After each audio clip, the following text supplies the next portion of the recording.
Welcome back to new video. ഇന്നത്തെ ചെറിയൊരു വ്ളോഗിന്റെ വിശേഷം എന്താണെന്നല്ലേ, കല്യാണ ഡ്രസ്സ് എടുക്കാൻ പോവാണ്. രാവിലെ 9 മണിക്ക് തന്നെ നമ്മൾ കല്യാണ ഡ്രസ്സ് എടുക്കാൻ തിരിച്ചു. ഡ്രൈവിംഗ് പണി ചാച്ചനാണ്. നമ്മൾ 5 പേരാണ് ഒരു കാറിൽ. നിങ്ങളുടെ വിശേഷങ്ങൾ എന്തുവാ? എന്റെ വിശേഷങ്ങൾ മാത്രം കേട്ടാൽ വഴിയിൽ വെച്ചിട്ട് ഒരു പാവ അപ്പൻ ലോട്ടറി വിറ്റോണ്ടിരിക്കുവാണ്. കാർ നമ്മളിതാ ഇവിടെ പാർക്ക്. ലോട്ടറി വാങ്ങാനായിട്ട് അടിക്കുമെന്ന് വെച്ചിട്ടല്ല, അപ്പനൊരു കൈസഹായ എത്ര. ഇനി നേരെ ട്രിവാൻഡ്രത്തേക്ക്. കല്യാണ ദിവസങ്ങൾ അടുക്കും തോറും ടെൻഷൻ കൂടി വരുവാ. സൂര്യൻ ഫാമിലി അവിടെ വെയിറ്റിംഗ് കേട്ടോ നമുക്ക് വേണ്ടി. അങ്ങനെ നമ്മൾ എത്തി. ആർക്കെ എവിടെ പോയാലും ഇവിടെ ഫോൺ ചുമക്കുന്നത് എന്റെ ഒരു പണിയാണ്. പൊന്നൂട്ടിന് ഇവിടെ ഓടി നടന്ന് ഡ്രസ്സ് സെലക്ട് ചെയ്യണം. ഇതാണ് എന്റെ 2 അമ്മമാര്. രണ്ടുപേരും നല്ല സന്തോഷത്തിൽ. അതേസമയം സൂര്യനെ ഇവിടെ സാരി ഉടുപ്പിക്കുകയാണ്. ഡ്രസ്സ് എടുക്കാൻ വരുന്ന പോലെ ഒരു പോസ്റ്റ് പരിപാടി വേറെ ഇല്ല. ആർക്കെ വെഡിമാള് സൂപ്പർ ആട്ടാ, നല്ല കളക്ഷൻ. പറ്റുവാണെങ്കിൽ വീഡിയോക്ക് ലൈക്ക് അടിച്ചിട്ട് പോകാം. പക്ഷേ സാരികൾ ഇവിടെ മാറി കൊടുക്കുവാണ് സൂര്യ. അതേസമയം ഞാനും ചാച്ചനോട് ഇവിടെ കറങ്ങി ചുറ്റി നടക്കുക. എന്റെ ഫാമിലി ഇവിടെ ആഭ്യന്തരമായ ചർച്ചയിലാണ്. ഇവിടെ ആണെങ്കിൽ അപാരം കളക്ഷൻസ് ആണ്. പൈസ കയറുന്ന വഴി അറിയില്ല എന്ന് സാരം. ഇനി കുറച്ച് തുണികളിലൂടെ വേറെ കടയിൽ നിന്ന് കൂടെ എടുക്കണം. ആർക്കേന്ന് ചാച്ചനൊരു കണ്ണാടി വാങ്ങി. എങ്ങനെയുണ്ട്?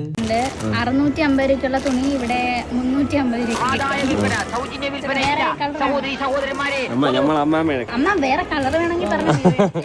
പൊന്നൂട്ടിന് ഇവിടെ നിന്ന് കച്ചവടം ചെയ്യുന്നത് ആരുടെ കടയിലാട്ടാ. ബാക്കിയുള്ളവരുടെ തുണി നമ്മൾ തെരഞ്ഞു പിടിച്ചാണ് എടുക്കുന്നത്. നിലകൾ പലതും കയറി ഇറങ്ങി. ഇതാണ് നമ്മുടെ പൊന്നൂട്ടൻ. അവസാനം നേരെ സന്ധ്യയായപ്പോ നമ്മുടെ തുണികളെല്ലാം എടുത്ത് നേരെ വീട്ടിലേക്ക് മടങ്ങുവാണ്. കാറിന്റെ ഡിക്കിയിൽ നിന്ന് ഇറങ്ങി. കല്യാണ തിരക്കുകൾ കാരണം വീഡിയോകൾ കുറച്ച് ലേറ്റ് ആവുന്നുണ്ട്. അടുത്ത വീഡിയോ സന്ധിക്കർ വരയ്ക്കും. Good bye.